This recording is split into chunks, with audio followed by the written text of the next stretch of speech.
चक्र चूड़ामणि जगद्गुरु श्रीमद्वल्लभाचार्य चरण एवं श्री विठलेश्वर प्रभु के युगल चरणारविंद में साष्टांग दंडवत नमस्कार करते हुए परम वंदनीय आदरणीय दादाजी श्री भूषण लाल जी महाराज श्री एवं श्री चरण कमल के चरण कमलों में साष्टांग दंडवत नमस्कार करते हुए परम वंदनीय आदरणीय श्री श्यामोका जी के युगल चरणारविंद में साष्टांग दंडवत नमस्कार करते हुए परम भाग्यवान सभी काशी के भगवत चरणानुरागी श्री वल्लभ मतानुयायी वैष्णव वृंद श्री वल्लभ प्रभु की असीम अनुकंपा से आज यहाँ आना हुआ है हमारा। उस संयोग से तुम सभी लोगों के साथ बैठकर भगवत गुणगान कर रचना पवित्र करने का अवसर प्राप्त हुआ है। वैसे तो विशेष जूनागढ़ में रहते हैं इसलिए हिंदी बोलने का बहुत अभ्यास रहा नहीं है। प्रवचन हो गए तो ज़्यादा गुजराती बोलते हम तो, परंतु वैसे हिंदी आती जरूर है। श्री वल्लभ प्रभु कृपा से ही यह प्राप्त होता है, जो भगवत कृपा से आप लोगों का बहुत सौभाग्य है कि यहाँ आप कृपा करके श्यामुका जी कृपा करके और ये प्रवचन सत्र शिक्षा पत्र पर आप कृपा करके प्रवचन करते हैं एकादशी का, और आप सब लोग पान करते हैं, श्रवण करते हैं।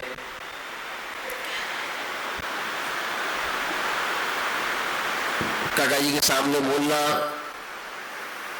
सूर्य को दीपक दिखाने जैसा है, परंतु आपकी आज्ञा है और रचना पवित्र हो रही है हमारी, यही मानकर हम दो शब्द कहेंगे। शिक्षा पत्र शहजाय चरण की कृपा से संप्रदाय में हमको प्राप्त हुआ है, और जहाँ तक कुछ रंचक यदि किंचित समझ में कुछ आया हो, शिक्षा पत्र तो अगाध है, परंतु क्या अपन समझ सकते हैं इसमें। लेकिन अगर कुछ समझ में आया है तो ऐसा प्रतीत होता है कि जैसे एक बालक हो, ऐसा भी कह सकते हैं कि नवजात शिशु हो, उस नवजात शिशु को उसकी उस अवस्था से लेकर और पूर्ण स्थिति में उसको पहुंचाने के लिए एक पिता जिस तरीके से, माता और पिता जिस तरीके से और उनका जो योगदान होता है और जो उसमें उस तरह से उसका जो बालक का सिंचन होता है वो संस्कृत होता है, ठीक उसी तरह से अपन समझ सकते हैं। वो तो एक लौकिक है, वो एक उदाहरण दृष्टांत है, परंतु इसमें कई जगहों पर ऐसा प्रतीत होता है कि आप कृपा करके अंगुली पकड़ के बच्चे को कैसे चलना है, वो भी जो सिखाना पड़ता है बच्चे को कि कैसे चलते हैं। वो लड़खड़ा रहा होता है, पर उसको सिखाने का भी उत्तरदायित्व उन पे होता है, पिता पे। उसी तरह से आप कृपा करके श्री वल्लभ स्वरूप से, क्योंकि आप सत्वगुण से विराजमान श्री वल्लभ साक्षात स्वयं वल्लभ है, उसी उत्तरदायित्व से आप कृपा करके जो जीव है उन पे करुणा करके, आपका स्वभाव है, सहज स्वभाव है कृपा का, करुणा का, तो कृपा करके आप जीव की तरफ दृष्टि करके, जीव की ओर दृष्टि करके, यदि इसको ये नहीं समझाया गया तो जीव को प्राप्ति नहीं होगी, जीव प्राप्ति से वंचित रह जाएगा। जो महाप्रभु जी को अपेक्षित है, आपकी जो अपेक्षा है जीव को प्राप्त कराने की, उससे वो वंचित रह जाएगा। तो उस हिसाब से शिक्षा पत्र में, इसीलिए उसका नाम, मुझे विशेष तो ज्ञान नहीं है पर ऐसा लगता है कि शिक्षा पत्र आपने विशेष इसीलिए रखा है कि पुष्टि मार्ग में आए हुए जीव को, कैसा भी जीव हो, हर किसी व्यक्ति के लिए शिक्षा पत्र इतना ही आवश्यक है, क्योंकि हर अवस्था में ऐसा नहीं है कि प्रारंभिक अवस्था में ही यह काम आता है, ऐसा भी नहीं है। परम फल की प्राप्ति के लिए भी, प्रवेश के लिए भी और परम फल की प्राप्ति के लिए भी शिक्षा पत्र उपयोगी है। अगर शिक्षा पत्र का वांछन है, शिक्षा पत्र भगवत कृपा से अगर कुछ उसमें से अगर कुछ प्राप्त हुआ है तो भगवत कृपा से बहुत उसका मार्ग सहज हो जाता है, ऐसा लगता है। आपकी कृपा है शहनाई चरण की कि पुत्र के समान जीव को समझ के और आप कृपा करके उसको दान करते हैं। जैसे विषय चल रहा है एकादश में शिक्षा पत्र का, 11वें शिक्षा पत्र का, उसमें जैसे अभी बात की उपक्रम के अंदर, तो दैन्य की बात करी, गुणगान, दुख भावन, त्याग और दैन्य, उसमें अंत में दैन्य की बात है। तो दैन्य जो है वो खुद ही बहुत बड़ा पदार्थ है, ऐसा प्रतीत होता है। आप आज्ञा करते हैं कि दैन्यम तत्तोष साधनम, कृपा के लिए अगर कोई साधन है, कृपा प्राप्त करने का यदि कोई साधन हो तो वह दैन्य ही है। यदि दैन्य नहीं है तो सब बेकार है, सब कुछ बेकार है।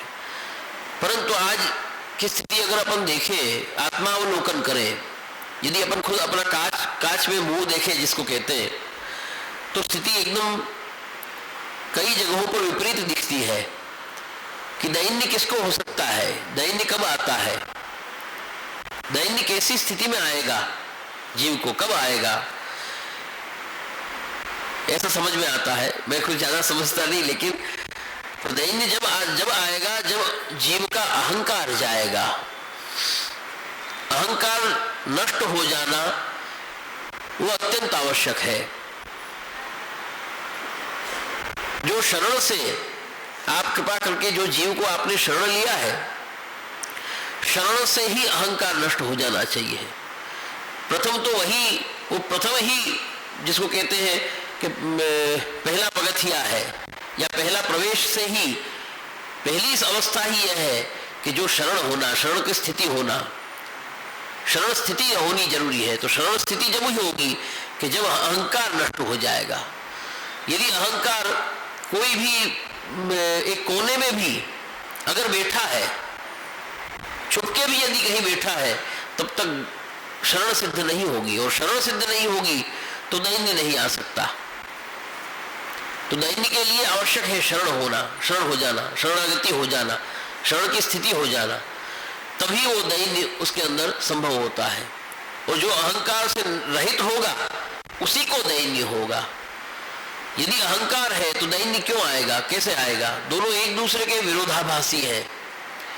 जहां अहंकार रहता है वहां दैन्य नहीं हो सकता, दैन्य जहां है वहां अहंकार नहीं होता। परंतु आज परिस्थिति ऐसी है अपनी,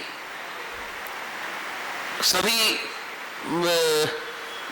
जिसे कहते हैं कि सभी स्थानों पर देखें तो यदि कोई पढ़ता है, बालक है, बालक अवस्था है, यदि पढ़ता है वो, तो पढ़ने में भी जब वो पढ़ता है तो वो यही समझता है, यही मानता है कि मैं पढ़ रहा हूं, मैं मेहनत कर रहा हूं, मुझसे हो रहा है, मैं ही अच्छे अंक लेके आया, जो कुछ भी अच्छी स्थिति में मैं ही आगे बढ़ा, अच्छी डिग्री प्राप्त कर पाया, अच्छा स्थान प्राप्त कर पाया। और अगर व्यापारीगण है तो वो भी यही सोचता है कि मुझ में कला है व्यापार करने की, ग्राहक को वहां अपना माल बेचने की, माल लिवा लेने की, वो मेरे में कला है बोलने में, तो मैं ही सब कर रहा हूं और मुझी से हो रहा है। तभी मेरा व्यापार चल रहा है। और जब पूरा दिन व्यापार करके रात को आता है, जब यही सोच के आता है आज मैंने ये कर दिया, आज मैंने ये कर दिया, उसमें भी मैं ही है। और वैसे भी अगर नौकरी है तो नौकरी में भी व्यक्ति यही सोचता है कि मैं ही सब कर रहा हूं, जब भी उस सेठ का काम हो रहा है, मैं ये कर रहा हूं तभी हो रहा है, अन्यथा नहीं होगा। तो जहां जहां देखें अपन अगर विचार करें, और घर में भी क्या है, घर में भी अगर परिवारजन का जो भी अपन वो भरण पोषण चल रहा है, उसमें भी यही है कि मैं कमा के लाता हूं तब होता है। ये रही पुरुष की बात। स्त्री तो स्त्रियों में भी यही चीज है कि हम करते हैं तब ये होता है। चाहे खान पान की व्यवस्था ले लो, चाहे गृह कार्य की व्यवस्था ले लो, कोई भी ले लो, हर स्थान पे यही एक बात है कि मैं कर रहा हूं। इस मैं को हटाना बहुत आवश्यक लगता है। आज के समय में स्थिति अपनी दिन दिन ये हो रही है कि अहंकार जीवों का बढ़ता ही जा रहा है। तो जब तक इसको अपन नहीं खंडित करेंगे, इसका रास्ता नहीं निकालेंगे, अहंकार को नष्ट नहीं करेंगे, तब तक न शरण स्थिति होनी है और न दैन्य कुछ प्राप्त होना है। और दैन्य ही सबसे बड़ा पदार्थ। कृपा कैसे होगी? कृपा तभी होगी जब दैन्य होगा। दैन्य होना मतलब बिल्कुल खाली हो जाना, जिसमें कुछ है ही नहीं, अब कुछ भरा हुआ नहीं है, बिल्कुल खाली पात्र है, तभी तो कृपा होगी, तभी तो भर पाएंगे, तभी तो भरा जाएगा पात्र को। अगर पात्र भरा हुआ है तो क्या भरेंगे उसको? अहंकार से भर रहे हैं अपन, तो क्या अपन हम में समाएगा, क्या अपन में भरा जाएगा? पर जब हम खाली हो जाएंगे, विकार रहित हो जाएंगे, तब अपन में कृपा होगी, तब अपन पे कृपा होगी, और तब आप कृपा करके कृपा का दान करेंगे और कृपा रस की वृष्टि होके भरा जाएगा पात्र को। ऐसा प्रतीत होता है। विशेष तो मैं कुछ नहीं, आपके चरणारविंद की कृपा से, बड़ों के आशीर्वाद से ही रचना पवित्र करते हैं। विशेष कुछ आता नहीं, विशेष न कहकर चरणारविंद में विनती करके संयुक्त को राम देंगे।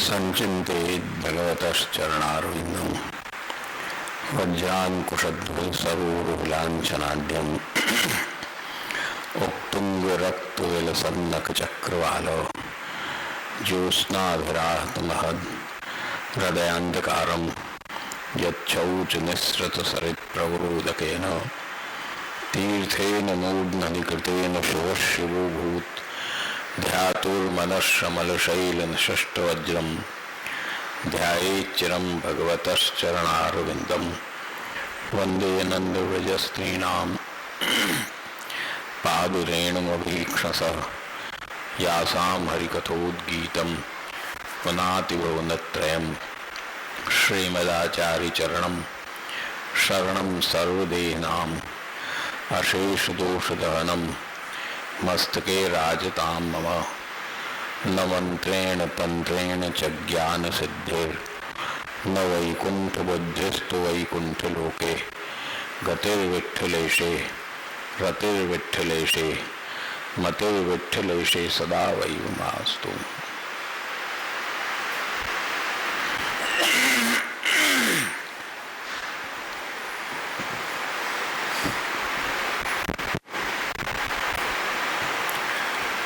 सर्वप्रथम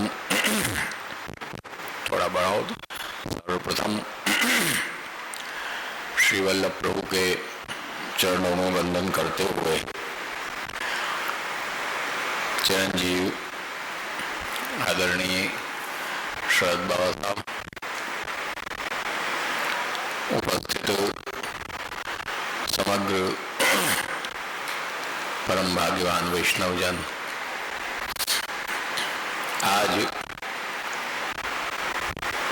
जैसा कि भैया ने बताया,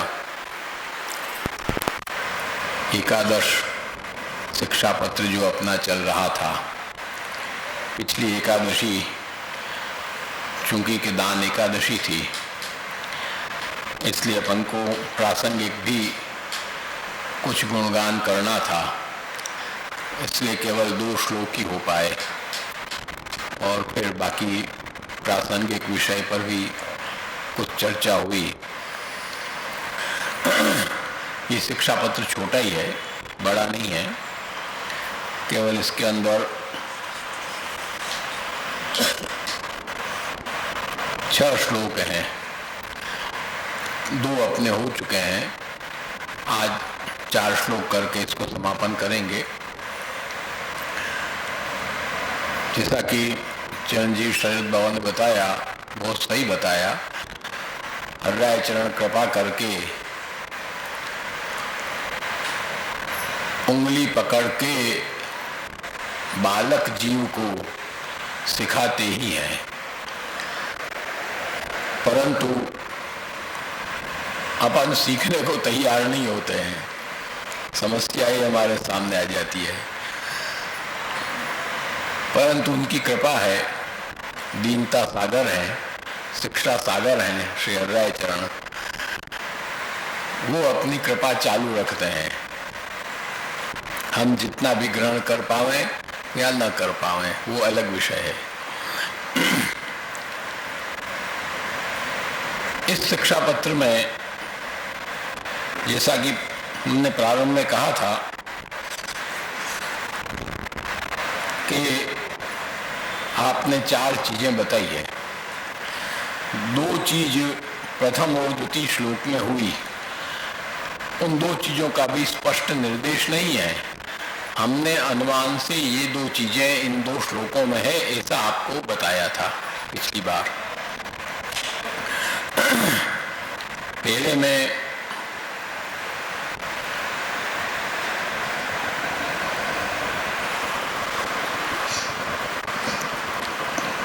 त्याग है, दूसरे में दैन्य है। अब तीसरा जो श्लोक है, उस तीसरे श्लोक में गुणगान और दुख भावन दोनों इसमें आ जाएगा। श्री कृष्ण सर्वदा स्मर्यः सर्वलीला समन्वितः भक्तैक हृदय स्थायी सकलः पुरुषोत्तमः। सीधा सीधा अर्थ इसका करें तो श्री कृष्ण, भगवान श्री कृष्ण कैसे हैं कि सर्व लीला समन्वित हैं, संपूर्ण लीलाओं से आप युक्त हैं, लीला विहारी हैं, और भक्तैक हृदय स्थायी, भक्तों के एकमात्र भक्तों के हृदय में ही स्थायी निवास करने वाले हैं, और कलह संपूर्ण कलाओं के साथ हैं। कोई कुछ कलाएं प्रकट होगी ऐसा नहीं है, संपूर्ण कलाओं के साथ आपका प्रागट्य है। और पुरुषोत्तम, ये अक्षर ब्रह्म नहीं है। यस्मात्क्षरमति तो हम अक्षरादपि चोत्तम अतोस्मि लोके वेदे च प्रथितः पुरुषोत्तम। जो श्रीमद् भगवद गीता में कहा है कि लोक वेद प्रसिद्ध हो, लोक वेदातीत, तो ये पूर्ण पुरुषोत्तम स्वरूप भगवान श्री कृष्ण है, उनका यहाँ तात्पर्य चल रहा है। ऐसे जो है वो सर्वदा नित्य प्रति स्मर्य, वैसे सामान्य व्याकरण की दृष्टि से देखें तो यहाँ स्मार्य बनना चाहिए, स्मर्य नहीं बनना चाहिए, ऐसा हमको लगता है। व्याकरण थोड़ा बहुत देखा है इसलिए, परंतु हर्राय चरण ने क्या सोच के यहाँ लिखा है यही शुद्ध हो, हम ये नहीं कह सकते।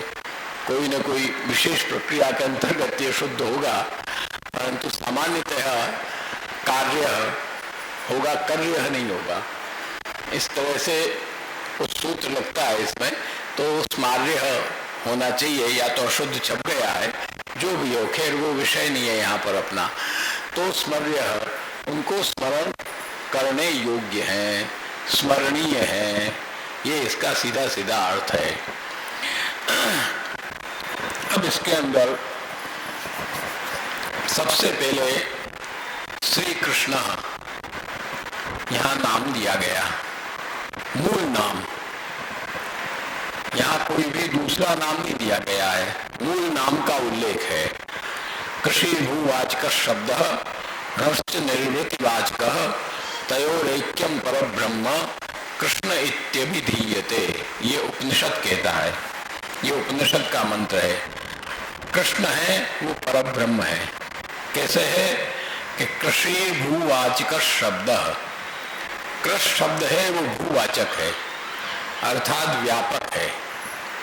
वो कोई बंध के रहने वाली चीज नहीं है, वो सर्वत्र व्याप्त है। कहीं भी नहीं है ऐसा नहीं है, प्रभु कहीं भी नहीं है ऐसा है, सब जगह व्याप्त है, घट घट में व्याप्त है। अपन नहीं बोलते हैं सामान्य भाषा में, घट घट में व्याप्त है, तो सब जगह व्याप्त है प्रभु। तो कृषि भूवाचक शब्द, कृष शब्द है वो भूवाचक है अर्थात व्यापकता बताने वाला है। और रणश्च, रण शब्द है वो निर्वृत्तिवाचक है, निर्वृत्ति देने वाला है, संसार से निवृत्त करने वाला है। तयोरैक्यम, उन दोनों का जब ऐक्य होता है तो परब्रह्म बनता है। ये दोनों चीज जहाँ एक साथ आती है वो परब्रह्म है, पूर्ण पुरुषोत्तम है। ये मूल नाम यहाँ पर आप उल्लेख कर रहे हैं, और वो भी खाली कृष्ण नहीं, श्री कृष्ण। श्री शब्द को साथ में आपने संयोजित किया है, अर्थात स्वामिनी संयुक्त श्री कृष्ण। श्री शब्द स्वामिनी वाचक है, और इसी तरह श्री शब्द को स्वामिनी वाचक अर्थ जब हम करेंगे पहुंचो तो श्री वल्लभाचार्य चरण का भी स्मरण हो जाएगा।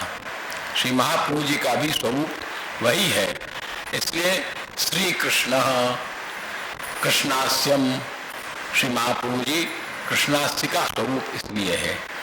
तो यहाँ पर ऐसे जो भगवान श्री कृष्ण हैं वो कैसे हैं कि सर्वलीला समन्वित, संपूर्ण लीलाओं से समन्वित है।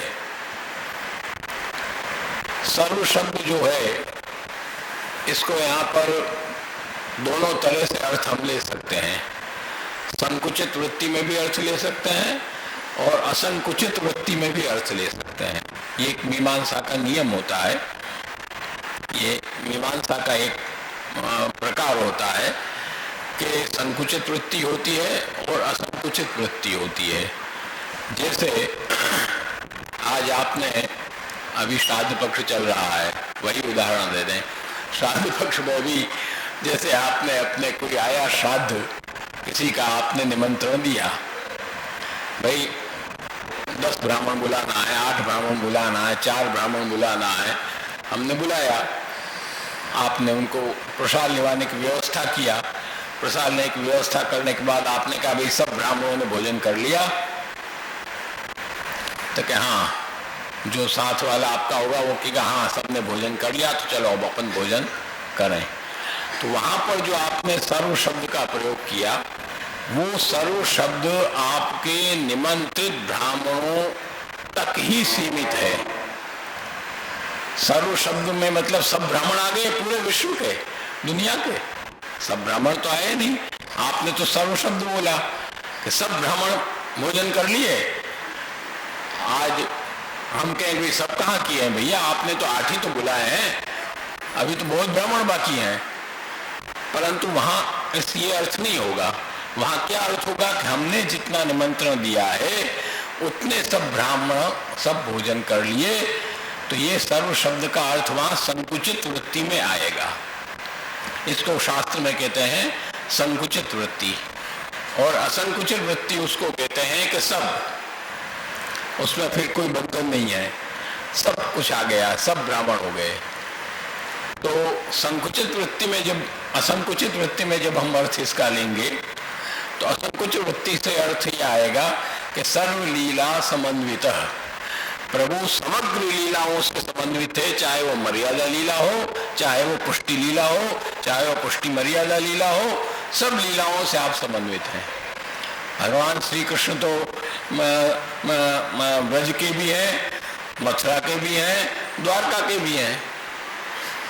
सब लीलाएं आपने की है, पुष्टि लीलाएं भी की है, मर्यादा लीलाएं भी की है, रामावतार में भी आपने लीला की है, वराहावतार में भी आपने लीला की है, मत्स्यावतार में भी आपने लीला की है।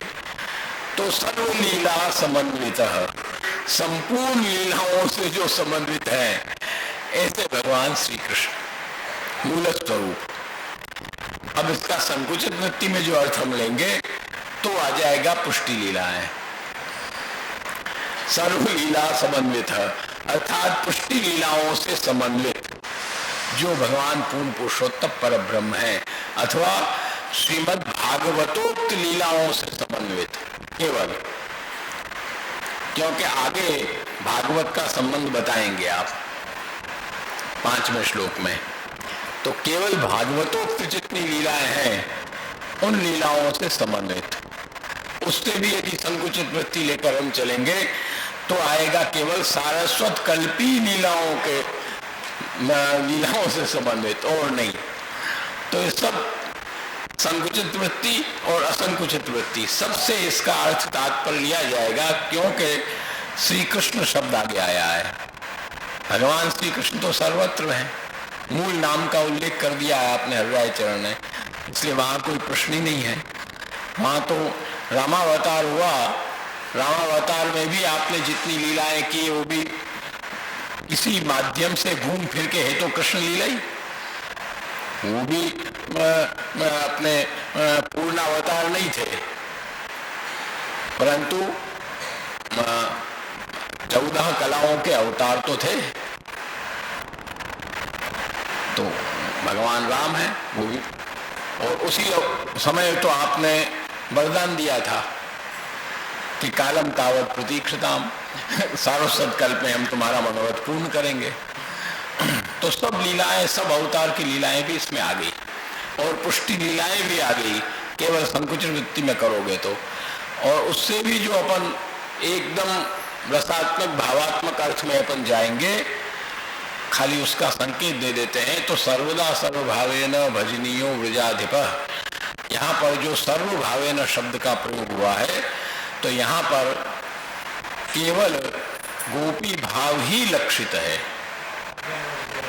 गूढ़ स्त्री भाव से जो प्रभु ने लीलाएं की है, उन्हीं लीलाओं से यहाँ तात्पर्य है। सर्व शब्दस्य तत्रैव शक्ते, ऐसा ब्रजनाथ जी आज्ञा करते हैं टीका में, चतुश्लोकी की टीका में, क्योंकि सर्व शब्द की संपूर्ण शक्ति वहीं पर जाकर स्थिर होती है। सर्व शब्द वहां के सिवाय, ब्रजभक्तों के भाव के सिवाय कहीं भी पूर्ण नहीं हो सकता। एक ब्रजभक्त ही है जो संपूर्ण भाव से प्रभु को सेवन करती है, चाहे ठाकुर जी बाल्य स्वभाव में बाल्यावस्था में विराजें, किशोरावस्था में विराजें, अथवा बड़ी अवस्था में विराजें। एक ब्रजभक्त ही ऐसी है जो संपूर्ण भाव से प्रभु को सेवन करती है। श्री यशोदा जी बालकपन में सेवन करती रही, ब्रजभक्ति भी बालकपन में भी सेवन करती रही, और सेवन बालकपन में भी सेवन करने के साथ साथ वो कौमार अवस्था का भी आनंद लेती रही और सुख लेती रही। ऐसे ही वार्ता साहित्य पढ़ोगे तो तुमको प्राप्त हो जाएगा कि एकांत में ले जाके ठाकुर जी को खिलाती रही, ये वार्ताओं में तो आपको प्राप्त हो जाएगा। तो ये सब जो विलक्षण अर्थ हैं, रसात्मक गंभीर अर्थ है, उनका भावन अपन को करना चाहिए, विशेष चर्चा का विषय नहीं है। इसलिए सर्वलीला समन्वित, संपूर्ण लीलाओं से समन्वित ऐसे जो प्रभु हैं, उन प्रभु से भगवान श्री कृष्ण। उसके बाद आया कि सकल, संपूर्ण कलाओं के साथ, कोई एक कला नहीं है। अपने यहाँ जो आता है द्वे द्वे गोपी बिच बिच माधो, तो यहाँ भी जितनी षोडश ब्रजभक्त हैं, षोडश ब्रजभक्त हैं, वो भी प्रभु की षोडश कला स्वरूप है, वो भी षोडश कलाएं हैं। इसलिए वहां प्रभु का यहाँ जो प्रागट्य हुआ है अपने यहाँ, तो वो प्रागट्य संपूर्ण प्रागट्य है। कृष्णस्तु भगवान स्वयं, पहले उसको कहीं हो, एते चांस कला पुरुष कृष्णस्तु भगवान स्वयं, एते चांस कला। जितने दूसरे अवतार हैं वो तो अंश और कला के अवतार हैं, परंतु प्रभु तो कृष्णस्तु, तू शब्द उन सबका व्यावर्तन करता है। तू शब्द संस्कृत में पिछली बात का व्यावर्तक होता है। अपन जैसा कहते हैं भाई ये तो मैंने नहीं किया, उसने किया होगा, तो तुमने व्यावर्तन कर दिया ना उस कार्य के लिए कि हमने नहीं किया है, किसी ने किया होगा। तो इसी तरह से यहाँ कृष्णस्तु भगवान स्वयं, कृष्ण तो स्वयं भगवान है, अंश कला नहीं है, संपूर्ण स्वरूप से आपका यहाँ पर अवतरण है सारस्वत कल्प में। तो ऐसे सकल संपूर्ण कलाओं से संयुक्त और पुरुषोत्तम, अक्षर ब्रह्म नहीं, पूर्ण पुरुषोत्तम, अक्षर ब्रह्म से भी ऊपर, यस्मात् क्षरमति तो हम अक्षरादपि चोत्तम अतोस्मि लोके वेदे च प्रथितः पुरुषोत्तम। तो यहाँ पर पूर्ण पुरुषोत्तम स्वरूप का यहाँ उल्लेख है। और भक्तैक हृदय स्थायी, भक्तों के हृदय में स्थायी रूप से निवास करने वाले, भक्त के सिवा दूसरे के हृदय में आपका निवास नहीं है, भक्त के हृदय में ही आपका निवास है। विषयाक्रांत देहानाम नावेश सर्वथा हरे अतोत्र साधने भक्तौ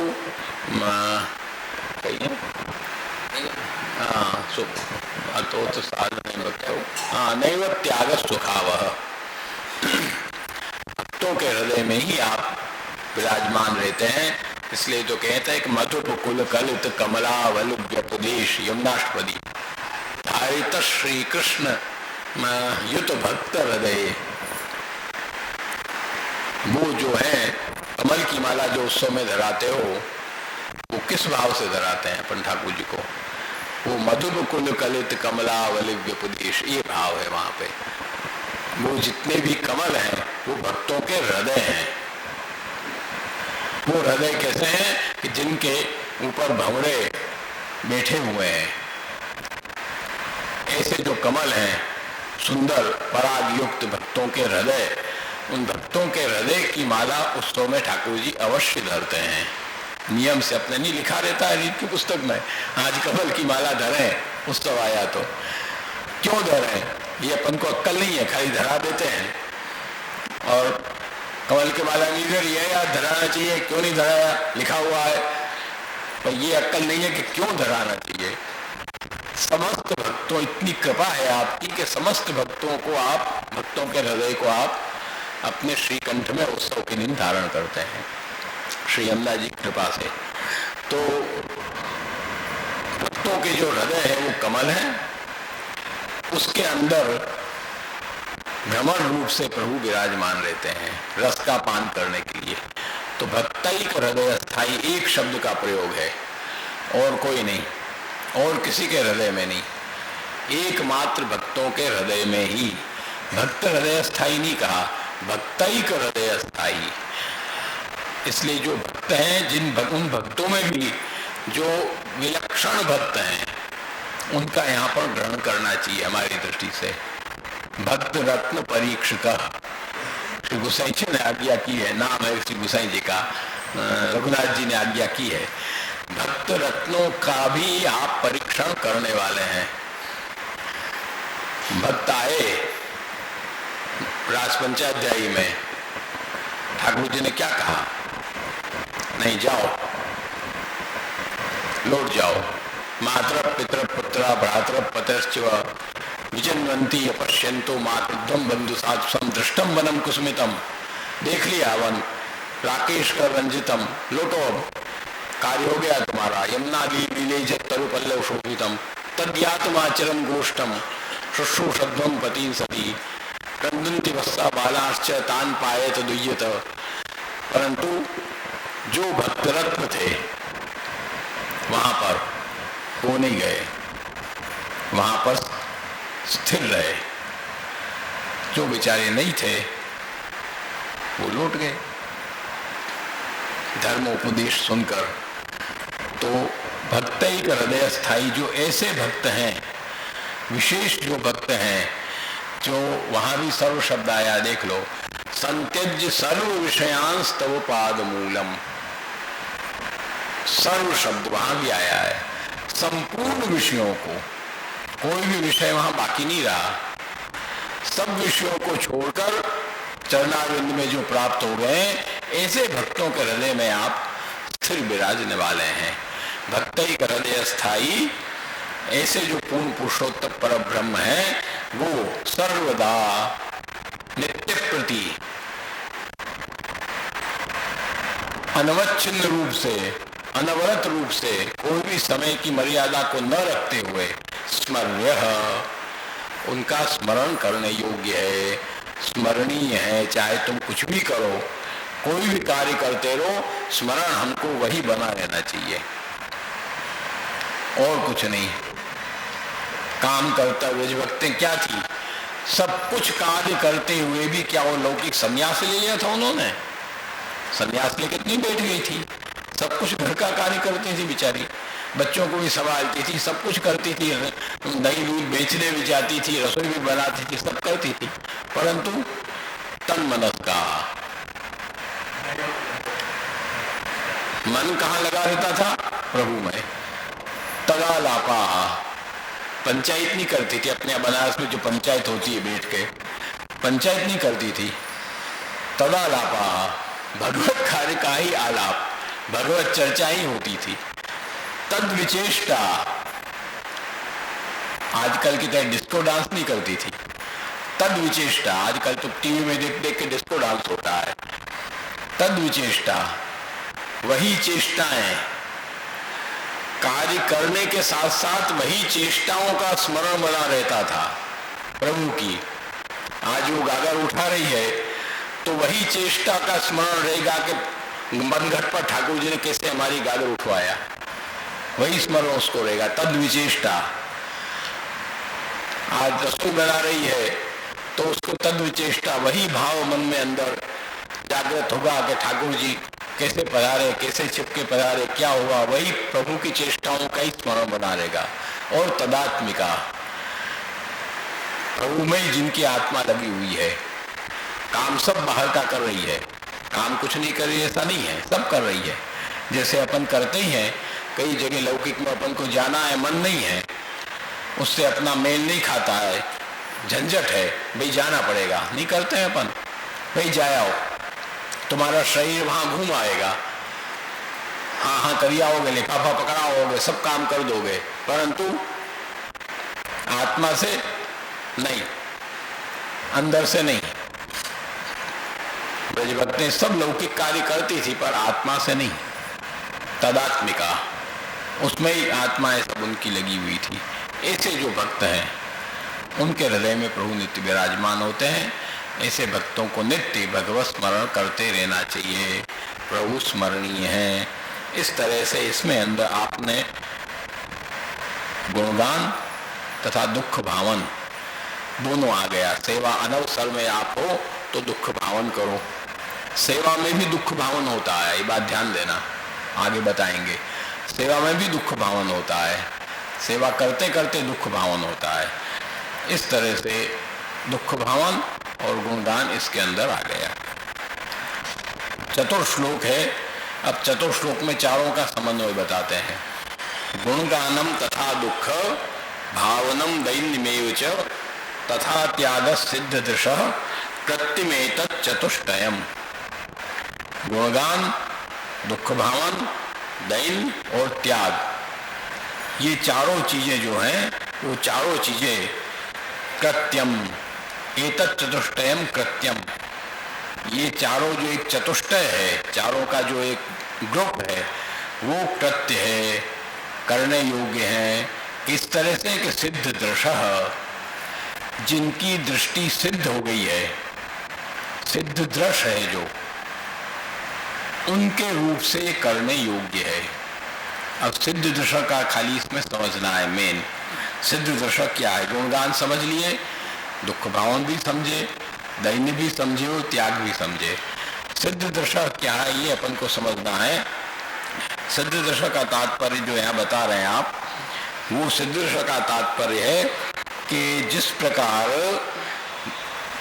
ब्रजभक्तों की जो सिद्ध भाव है, ब्रजभक्तों का जो सिद्ध भाव है उस सिद्ध भाव से जैसे ब्रजभक्त भगवत सेवाएं करती है और प्रभु का सेवन करती है या दुख भावन करती है या गुणगान करती है, उसी भगवत ब्रजभक्तों के भाव को ही देखते हुए हमको करना है।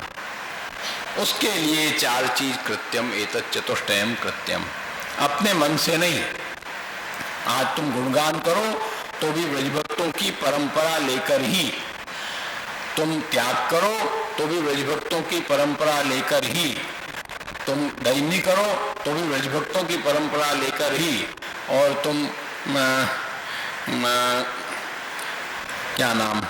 क्या बचा, गुणगान नहीं, गुणगान दुख भावन दैनी और त्याग जो भी करें सब ब्रजभक्तों की भावना को लेते हुए ही करो, और नहीं कुछ नहीं। अपने मन से कुछ भी नहीं, अपने मन से गुणगान भी नहीं, अपने मन से त्याग भी नहीं, अपने मन से दैनी भी नहीं, अपने मन से दुख भावन भी नहीं। ये चारों हमको सिद्ध दशा, जो ब्रजभक्तों की सिद्ध भावनाएं हैं उसके अनुसार ही हमको करना है। इसलिए तो अपने यहाँ कहते हैं कि श्री महाप्रभु जी की आज्ञा के हिसाब से सेवा करना। ये अपने यहाँ क्यों कहते हैं? सेवा करते हैं गुरु राज्ञा बाधनम्बा हरिच्छया। इसका गलत अर्थ भी बहुत लेते हैं आजकल वैष्णव। बाधनम्बा हरिच्छया, सेवा है वो तो गुरु की आज्ञा से ही होगी, उसके बिना नहीं होगी। और गुरु कौन है यहाँ पर? कौंडिन्यो गोपिका प्रोक्ता गुरुवः। अपने पुष्टिमार्ग में गुरु कौन है? गोपिका, गोपिका गुरुवः प्रोक्ता। श्री महाप्रभु जी, श्री गोसाई जी प्रमुख गोपिकाएं स्वामिनियां कौन है? श्री महाप्रभु जी और श्री गोसाई जी, श्री स्वामी जी और चंद्रावली जी। उन्हीं के तो सब अंश हैं। जितनी ब्रजभक्त हैं उन्हीं में से तो सब निस्सरित हैं, कोई नई तो आई नहीं है। तो उन्हीं की भावना से श्री महाप्रभु जी ने जो भावना निर्धारित किया है उसी भावना से हमको सेवा करना है। भाई हम तो चाय पिएंगे, ठाकुर जी को भी चाय भोग धरेंगे, होता है? क्यों नहीं होता है? भाई भोग धरो, पर नहीं, क्योंकि अपने मार्ग की ये प्रणालिका नहीं है। श्री महाप्रभु गोसाई जी नहीं धरा।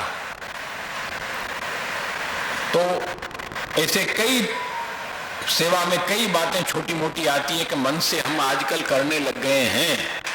हम अपने मन से उसमें सुधार करने लग जाते हैं कि अरे तो ठाकुर जी को परिश्रम होगा। एक बार एक जगह गुजरात का ही प्रसंग है, बहुत पहले की बात है, दादाजी विराजते थे तब की बात है। ज्येष्ठ का महीना, जल विहार का मनोरथ था। सब वैष्णवों के ठाकुर जी पधरा के जल विहार का प्रोग्राम था एक गांव में। वहाँ दया जी ने हमको भेजा, जाओ तुम सब ठाकुर जी को पधराओ, बाद में तय खबर करो हमको मार रहे हैं। तो हम गए, हम वहाँ जल में खड़े हो गए नाव के पास, और सब वैष्णव झांपी जिला के वहाँ चौकी रख दिया, उस पर पधराते थे। हम ठाकुर जी को लेके नाव में पधरा रहे थे। क्रम चलता था, कई बार वैष्णव के ठाकुर जी प्रभु पधारे थे। उसमें बीच में झांपियां आ रही थी, बीच में एक बास्केट आया। बीच में एक बास्केट नहीं आता है जाली वाला, वो बास्केट आया वहाँ। मैंने कहा अरे ये क्या है, ये यहाँ क्यों रखते हो? यहाँ झांपी जी रहती है। नहीं, ये झांपी जी है। मैं कहा अरे इसमें कोई जहाँ ठाकुर जी पधराया जाता है? जे गर्मी बहु है ने એટલે ઠાકોરજી ને ગરમી લાગે ઝાંપીજીમાં। મેં કહું बिल्कुल सही कहा बेटा तेने। श्री महाप्रभु जी ने तीनों पृथ्वी परिक्रमा में श्री मुकुंद राय जी को परिश्रम ही दिया है। उस समय तू पैदा नहीं हुआ, नहीं तो तू बताता जागे कि परिश्रम हो रहा, आप बास्केट में पधरा के घूमो। उस समय दुर्भाग्य से तू पैदा नहीं हुआ था। तो ये जो स्थिति बनती है अपने मन से, झांपी जी में ठाकुर जी को परिश्रम होता है, किसने कहा? तेने अपने मन से ही तो सोचा। झांपी जी का स्वरूप नहीं समझा, झांपी जी का भाव नहीं समझा, झांपी जी क्या है वो नहीं समझे, और कह दिया परिश्रम होता है। पागलों की तरह सामान्य भौतिक दृष्टि से देखकर, वो भौतिक दृष्टि वो सिद्ध दशा नहीं है। वैष्णव है, भक्त है, सेवा कर रहा है, पर सिद्ध दृश्य नहीं है। क्योंकि ब्रजभक्तों की भावना के अनुरूप वो नहीं चल रहा है, वो अपनी टांग अड़ा रहा है, अपनी भावना के अनुरूप चल रहा है। बाकी मेरा जी में नहीं, बीच में आया था, मोबाइल धरा दिया। मोबाइल धरायो? हाँ, मोबाइल धराया था। ठीक भाई, अब मोबाइल आ गया तो मोबाइल धर सकते हैं बाकी बिहारी जी। ये स्थिति आजकल, तो कहने का तात्पर्य ऐसे कई दृष्टांत हमने जीवन में अनुभव किए हैं। तो अपने मन से नहीं, जो श्री महाप्रभु जी गोसाई जी मेड़ बांधा है, चाहे कितनी भी गर्मी हो, ठाकुर जी चादर ओढ़कर ही पोड़ेंगे। ऐसी भयंकर गर्मी होती है कि चादर भी आदमी फेंक दे, अपन चादर भी नहीं ओढ़ सकते। ऐसी भयंकर गर्मी भी हो जाए तब भी ठाकुर जी को हम चादर मस्तक तक, मस्तक ओढ़ाते हैं, नहीं ओढ़ाते हैं। अपन माथे में ओढ़ ही नहीं सकते कोई। तो यदि हम उस दृष्टि से विचार करो तो कैसे होगा? परंतु वो नहीं हो सकता। क्यों? जो परंपरा है, जो ब्रजभक्तों की भावना है, श्री महाप्रभु जी गोसाई जी की आज्ञा है, उसी तरह से सेवा होगी। वहां मन से नहीं चलेगा पंचायत। वैसा जो आदमी होगा वो, उसके लिए चारों कृत्य नहीं है। गुणगान, दैन्य, दुख भवन और त्याग उसके लिए नहीं है। एतत् कृत्यम चतुष्टयम कृत्यम सिद्ध दशा एतादृशाणाम कृते वर्तते न तो तादृशाणाम कृते। ऐसे लोगों के लिए नहीं है, वो तो सिद्ध दृश्य के लिए ही है। तो ब्रजभक्त की भावना से संयुक्त होकर जो सेवा करे, उसी के लिए चारों चीज कृत्य है। इस तरह से इसके अंदर चारों चीजों को स्पष्टीकरण आपने किया। उसके बाद पंचम श्लोक में किस तरह से करना चारों चीज, वो आप बता रहे हैं। गुणगानम भागवता सेवया दुख भावनम तद्दैन्य भाववत दैन्यम त्यागो विरह भावतः। अब चारों चीज को कैसे किया जाए, तो आप आज्ञा कर रहे हैं कि गुणगानम। भाई गुणगान कैसे करना? तो आप आज्ञा करते हैं कि भागवतात, भागवतोक्त प्रकार से गुणगान करो, मन से नहीं। जितने अष्टसखाओं ने जितनी लीलाओं को प्रकट किया है, कोई भी भागवत से अलग नहीं है, इस बात को समझ लेना। सब भागवत में है, सब लीलाएं भागवत के अंदर है। होरी चोरी दान सब भागवत में है। भागवत में कोई चीज नहीं, ऐसा नहीं है कोई प्रकट है कोई अप्रकट है, परंतु सब भागवत में है। दान लीला भी भागवत में है, होरी लीला भी भागवत में है। नहीं, ऐसी बात नहीं है, उसके भी बीज भागवत में विराज रहे हैं।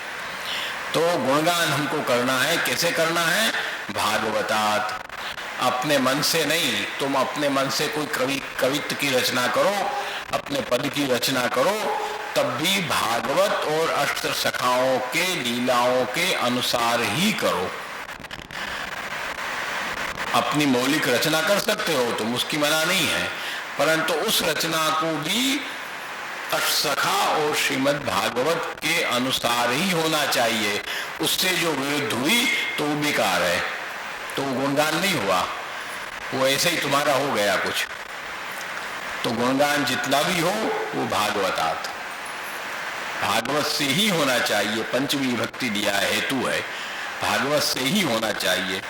और दुख भावन कैसे हो? सेवया, दुख भावन सेवा से होना चाहिए। सेवा में दुख भावन है। ये दुख भावन क्या है कि हमको सेवा करते हुए भी तापक क्लेश हृदय में रहना चाहिए कि अरे प्रभु की हम सेवा कर रहे हैं, हम श्रृंगार धरा रहे हैं, स्नान करा रहे हैं, अरे श्री यशोदा जी कराते हैं, ऐसा हम नहीं करा पा रहे हैं। वैसा हम करा पावे, उसका एक छींटा भी हमारे अंदर आ जाए। यच्च दुखम यशोदाया नंदादीनाम च गोकुले गोपिकानाम च यद दुखम तद दुखम स्यान मम क्वचित। ये शब्द विचार करो, कौन ने कहे हैं? ये शब्द किसने कहे हैं? निरोध लक्षण है ये। षोडश ग्रंथ में कम से कम खाली यमनाष्टक करके विराम मत ले लिया करो, समझे? कभी कभी षोडश ग्रंथों को भी देखा करो, ये निरोध लक्षण है। तो ये शब्द श्री महाप्रभु जी ने कहे हैं, विचार करो। जो यशोदा जी को दुख था, जो नंदादी को दुख है, और नंदा गोकुले गोपिका नाम चियत दुखम, जो ब्रज भक्तों को दुख था वो क्वचित उसका एक छींटा कभी जभी मेरे अंदर भी उड़ जाए। विचार करो, आज ये शब्द श्री वल्लभाचार्य चरण आज्ञा कर रहे हैं तो हमारी क्या क्लास है? हमारी कोई क्लास ही नहीं है वहां पर, हम तो कल्पना भी नहीं कर सकते। तो यही आरती सेवा करते हुए हमारे हृदय में रहनी चाहिए कि वो दुख भावन हमको हो, थोड़ा बहुत भी हो, एक छींटा भी हो, छींटा का छींटा भी हो, आभास भी हो, कुछ तो हो। बस वही दुख भावन तापक क्लेश हमारे हृदय में बराबर बना रहना चाहिए। सेवा हम करते रहें, वो तापक क्लेश हमारे हृदय में बराबर बना रहे। वो है सेवया दुख भावनम। और तद्दैन्य भाववद दैन्यम, तद्दैन्य भाववद, ब्रजभक्तों का जो दैन्य है, उनका जो भाव है दैन्य भाव, उसके समान ही हमारा भी दैन्य भाव हो, और दूसरे के समान नहीं। ब्रजभक्तों की जो स्थिति हुई वहां पर जो दैन्य हुआ अंतर्धान होने के बाद, वो दैन्य हमको भी, हम भी उसी दैन्य का भावन करें, उसी के अनुरूप हम भावन करें, वो दैन्य भाव हमारे अंदर प्राप्त हो किसी तरह से। और त्यागो विरह भावतः, त्याग हमारे अंदर जो हो वो विरह भाव से हमारे अंदर त्याग हो, है ना? विरहानुभवी का अर्थ परित्याग प्रशस्यते, संन्यास निर्णय। संन्यास निर्णय क्या है अपने यहाँ? विप्रयोग का ही तो स्वरूप है अपने यहाँ का संन्यास। अपने यहाँ का वो संन्यास नहीं है, अपने यहाँ तो विप्रयोग है, वही संन्यास है, त्याग वही है। विरहानुभवी का अर्थ केवल विरह, एकमात्र विरह का अनुभव करने के लिए ही परित्याग प्रशस्त है, नहीं तो परित्याग प्रशस्त नहीं है। त्याग का विधान श्री महाप्रभु जी ने नहीं किया अपने यहाँ, संन्यास का विधान नहीं है, परंतु विरहानुभवी का अर्थ परित्याग प्रशस्सित है। विरह का अनुभव करने के लिए हमको त्याग करना है। संत्यज्य सर्व विषयान स्तव पाद मूलम। और सच्ची देखो तो विप्रयोग में ही त्याग होता है। संन्यास जो होता है वो संन्यास बाह्य हो जाता है, पर अंदर से संन्यास होना बड़ा कठिन काम है। भयम प्रमत्तस्य वनेष्वपि स्याद यतस्य आस्ते सहस सपत्नः जितेन्द्रियस्यात्मरतेर्बुधस्य ग्रहाश्रवः किम्नु करोत्यवद्यम। पंचम स्कंध श्रीमद् भागवत जो प्रसंग आता है प्रियव्रत का, सब छोड़ के जब जाने लग गया तो क्या तू मत जा, प्रियव्रत लीजिए ना, हाँ प्रियव्रत मत जा, कि नहीं हम तो ये सब त्याग करेंगे, हम नहीं रहेंगे, कि नहीं क्योंकि तुझे भय नहीं है।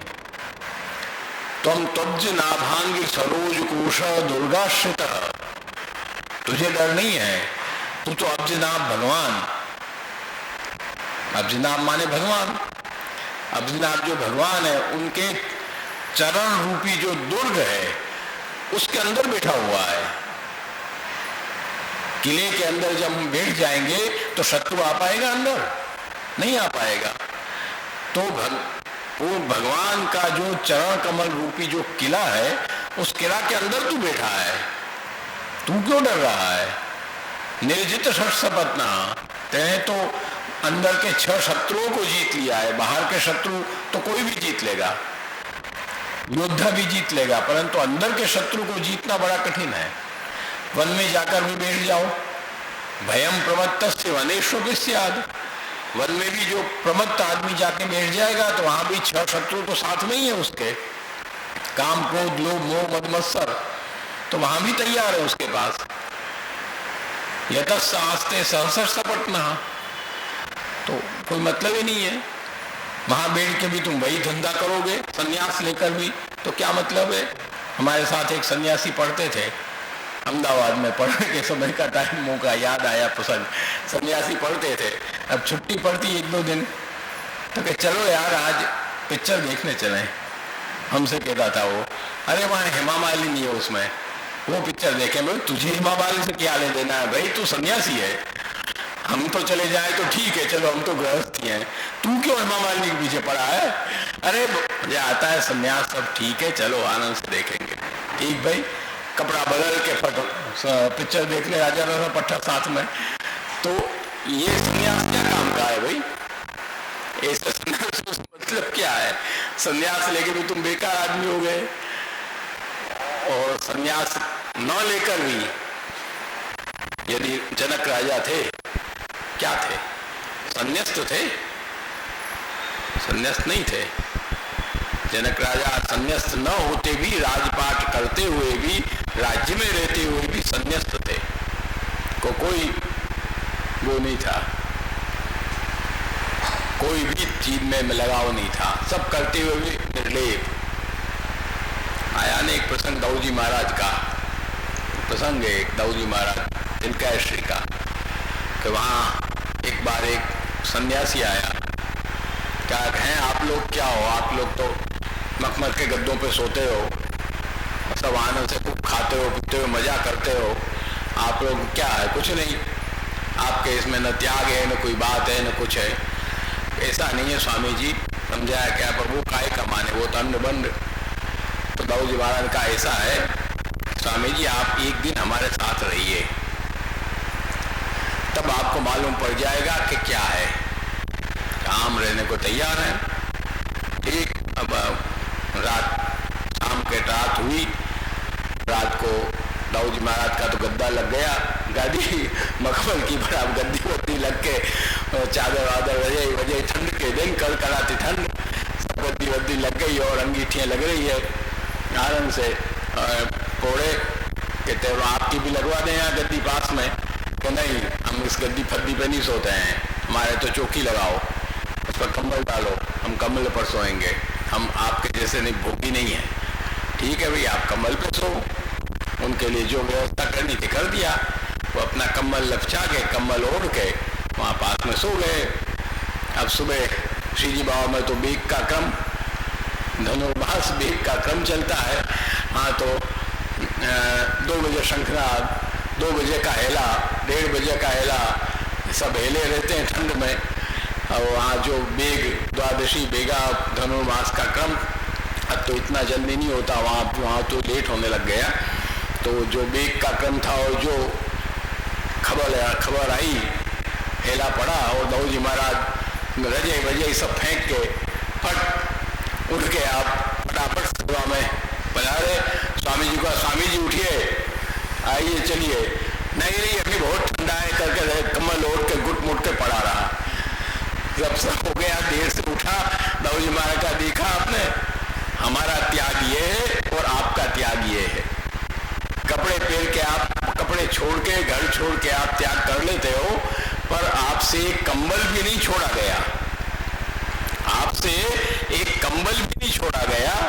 और हम मखमल के गद्दे और रजाई पर सो रहे थे, वो भी हमने एक क्षण में छोड़ दिया हमारे स्वामी के लिए। हमारा त्याग स्वामी के लिए, वो हमारा त्याग है। तो कहने का मतलब पुष्टिमान का जो त्याग है वो कठिन त्याग है, वो सामान्य त्याग नहीं है। हाँ, तो भगवत सेवार्थ त्याग है। विप्रयोग में आदमी बैठेगा, उसको कोई चीज अच्छी नहीं लगेगी, उस समय उसको चंदन दोगे तो चंदन भी उसको उष्ण लगेगा, चंदन भी गर्म लगेगा। उसको चंदन का लेप करोगे तो चंदन उनको उसको तपिश देगा, शीतलता नहीं देगा। अब चंदन कभी तपिश दे सकता है, ये बताओ? कभी सोच सकते हो? पर विप्रयोग में जब आदमी बैठा है तो चंदन भी उसको लगा दो तो उसको तपिश लगेगी, चंदन को फेंक देगा उठा के। ये क्या है? त्याग है। भगवत विरह में त्याग है। बिना प्रभु के कुछ भी अच्छा नहीं लगना, केवल भगवत विषय वस्तु ही अच्छी लगनी और कोई अच्छा नहीं लगना। इसको कहते हैं त्याग। त्यागो विरह भावतः। विरह भाव से त्याग की विवेचना हमको करना चाहिए ब्रज भक्तों के समान। इस तरह से चारों चीजों को हमको करने की आवश्यकता है। जब हम वो करेंगे तब इसमें बताया हुआ फल हमको प्राप्त हो सकता है। एतत् चतुष्टयम् सिद्धम यदि नान्यदपेक्षितम सर्वस्य मूलम सत्संगः तद्भावेन सिद्ध्यति। एतत् चतुष्टयम् सिद्ध्यम, ब्रजभक्तों की भावना से हम जब करेंगे इन चारों चीजों को, तो ये चारों चीज जब सिद्ध हो गई उस भावना से करते हुए, तो कोई भी अपेक्षा नहीं है, कोई चीज बची नहीं, सब आ गया। नान्यद अपेक्षितम, कोई चीज की फिर वहां अभिलाषा की इच्छा नहीं रहती है। प्रभु की प्राप्ति हो गई, फिर कोई कौन चीज चाहिए भाई? वहां कुछ नहीं चाहिए, सब चीज खत्म हो गई, कोई अपेक्षा नहीं बची आदमी की। अपेक्षितम। अब ये सब कैसे हो? ये सब चीज हो कैसे? समस्या तो वहां पर है। तो रायचरण आज्ञा करते हैं कि सर्वस्व मूलम सत्संग। सबका मूल है सत्संग। सत्संग करो तब ये सिद्ध हो। तद भावे न सिद्धति, उसका यदि अभाव हो जाए सत्संग का तो ये चीज सिद्ध होना संभव नहीं है। आज वही तो समस्या है सबसे बड़ी, सत्संग का ही तो अभाव है।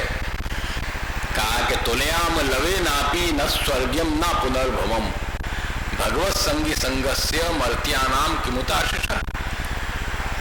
उद्धव जी का शायद है द्वादश का उद्धव जी का है शायद, हाँ वाक्य।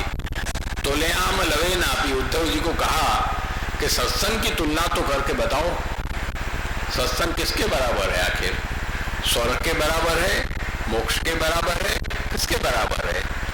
तब उद्धव जी कह रहे हैं कि लवे नापी न तुले, तुलयाम लवे नापी न स्वर्गम न अपुनर्भवम। एक लव मात्र भी तुलना स्वर्ग से या अपुनर्भव अर्थात मोक्ष से मैं सत्संग की नहीं कर सकता हूं। लवे नापी न तुले, एक लव तुला समानता भी मैं नहीं कर सकता हूं मोक्ष से भी और स्वर्ग से भी। भगवत संगी संगस्य मर्त्यानाम किमुताशिष। ऐसे भगवत संगी संगों की जो सत्संग है उसकी तुलना न मोक्ष से है न स्वर्ग से है। एक लव भी नहीं है, वो सत्संग है। सत्संगे नहीं देते या तो थाना खगा मृगा, सब सत्संग से प्राप्त हुए। सत्संग के बिना कुछ नहीं है। सत्संग ही एकमात्र साधन है जिससे हमको भगवत चरणारविंद की प्राप्ति हो, ये सब चीज की प्राप्ति हो। इसलिए हृदय चरण बराबर सत्संग पर आप जोर देते हैं इतना शिक्षा पत्र में, और इसीलिए अपने यहाँ सत्संग का भी विधान है। और श्री महाप्रभु जी गोसाई जी भी प्रारंभ से ही आपने परंपरा डाली कि भोजन कर विश्राम छिनक ले निज मंडली बुलाई, वेणु गीत पुनि युगल गीत की रस बरखा बरखाई, प्रगट हुए मार्ग रीत दिखाई। ये सत्संगी तो है और क्या है? नहीं तो श्री महाप्रभु गोसाई जो करते थे वो क्या है? सत्संगी तो करते थे। भोजन कर क्षणिक विश्राम ले के निज मंडली बुला के आप सत्संग करते थे। उनको भी सत्संग करने का प्रश्न था, आप भी सत्संग नहीं छोड़ते थे, नियमित सत्संग करते थे। निज मंडली बुलाई, नित्य प्रति नियम, जैसे तुम रोज भोजन करते हो, जैसे तुम अपना नित्य कर्म करते हो, इसी तरह सत्संग भी नित्य कर्म है। प्राचीन अपने बनारस में घर घर सत्संग की परंपरा रही। घर घर रही, ऐसा सब प्राचीन लोग कहते रहे। अब वो धीमे धीमे परंपरा हरिशरण हो गई। परंपरा को हरिशरण ही कहना पड़ेगा। अब हरिशरण हो गई वो परंपरा, और अब नई परंपरा पैदा होगी तुम्हारी, वो टक टक वाली। अब वो परंपरा नई पैदा हो गई। अब वो बैठो, रात को सोते समय भगवान नाम लेना चाहिए, उसके बदले वो हो गया। दिन भर वही चलता रहता है, दिन भर वही मोबाइल सत्संग। अब मोबाइल में भी सत्संग चालू हो गया। अब आदमी मोबाइल में ऑनलाइन सत्संग करते हैं। भाई हम तो ठीक है भाई, ऑनलाइन सत्संग करो, बुरी बात नहीं है, करो, ठीक है, उसकी मना नहीं है, परंतु घर में अपना बैठ के पहले 10 मिनट ही करो, पर सत्संग करो, एक एक श्लोक ही करो शिक्षा पत्र का। अब तो सरल हो गया, अब तो शिक्षा पत्र और वार्ता जी प्रकट हो गई। उस समय कहाँ थी? महापुरुष गोसाई समय न तो वार्ता थी न शिक्षा पत्र था, वहां तो केवल सुबोधनी और भागवत और था क्या, वही तो था केवल। अब ये तो प्रकट हुए हैं पीछे से इतने सरल। तो अब भले एक शिक्षा पत्र का एक श्लोक हम करें बैठ के, परंतु सत्संग घर में अवश्य हो, ऐसा प्रयास रखो कि जितना भी हो सके हम सत्संग करें। भगवत कृपा से बिना सत्संग के कुछ नहीं है। बिनु सत्संग विवेक न होई, तुलसीदास जी भी यही कहते हैं बेचारे। बिनु सत्संग आजकल विवेक की कमी क्यों हो गई? आदमी के अंदर विवेक शून्य होता चला जा रहा है, धैर्य शून्य होता चला जा रहा है। बिनु सत्संग विवेक न होई, राम कृपा बिनु सुलभन सोई। सत्संग मर्यादा में भी है, पुष्टि में भी है। सत्संग तो मेन मूल जड़ है, तो इसलिए उस बात पर हम विशेष बल दें। एकादशी सत्संग कम से कम घर में रोज न करो तो एकादशी के दिन तो आओ, बैठो सामने, कम से कम जो कुछ कान में पड़े, ग्रहण हो या न हो, कम से कम तुम्हारे कान में से होके गुजरेगा तो सही। हम तो इसी दृष्टि से करते हैं, देखो कि भले सब एक रसना से भगवत नाम का उच्चारण तो हो, हमारे अंदर जितना भी उतरे, लेकिन कम से कम इतनी देर तक उच्चारण तो हमारा भगवत नाम गुणगान होता रहे। इसी भाव से हम सत्संग करते हैं। हम सुनाने के लिए सत्संग नहीं करते हैं, आप सबको समझे। हम तो श्री पुरुषोत्तम राय जी कोटा वालों का स्मरण होता है हमको इस बात में। आप आज्ञा करते थे, हम एक बार कोटा थे, गोसाई जी को सब मामा जी की तबीयत खराब हुई, तब आपने कहा हमको कि आप आइए सभा में, प्रचार सभा में, पहले की शुरुआत की सभा में हम गए। वहाँ तो वहाँ कोई था नहीं हॉल में, एक आध मुख की बैठी थी और पुरुषोत्तम लाल जी विराज रहे थे। तो हम बाहर से ही देख के वापस लौट गए, कौन जाए, में कोई है तो नहीं वहाँ, बेकार में जाके माथा मारना। हम लौट के अपने घर आ गए वापस मुकाम पे। दूसरे दिन उन्होंने फिर कहवाया वहाँ कि बाबा क्यों नहीं आए, तो हम दूसरे दिन फिर गए, जाना पड़ा हमको, कोई नहीं था तो भी गए, जाकर बैठे वहाँ। बैठे तो कहा कि कल आप आए नहीं। मैंने कही कि नहीं, मेरे को नहीं, काका जी हम आए तो सही, तो क्यों नहीं आए यहाँ? हम आए तो सही पर यहाँ कोई हक होता ही एक आध मूल की बेटी यदि समय पाछो चले गए, क्या कोई खास है तो नहीं यहाँ? तो क्या देखो बाबा ऐसे नहीं करना, अपन वैष्णवन को सुनावे के लिए प्रवचन नहीं करें, अपन तो अपने हृदय की शुद्धि के लिए और ठाकुर जी को सुनावे के लिए करें अपन को तो ये कर लो, वैष्णव आके बैठ के सुन ले, भले सुन लो, ना सुने तो ना सुनो, अपन को तो कर लो। वो हमको उस समय चोट लगी जो हृदय में वो आज तक जमी हुई है। तो मालूम है वल्लभ भैया तो बहन ही बेचारे अब चले गए। सत्संग जब चालू हुआ तब कोठी में वहाँ करते थे, पुरुषोत्तम भैया रहे थोड़े, वो भी कुछ समय बाद रहे, शुरुआत में वो भी नहीं थे, वल्लभ भैया ही थे बेचारे, और गोली बाबू हमारे बेचारे बैठते थे।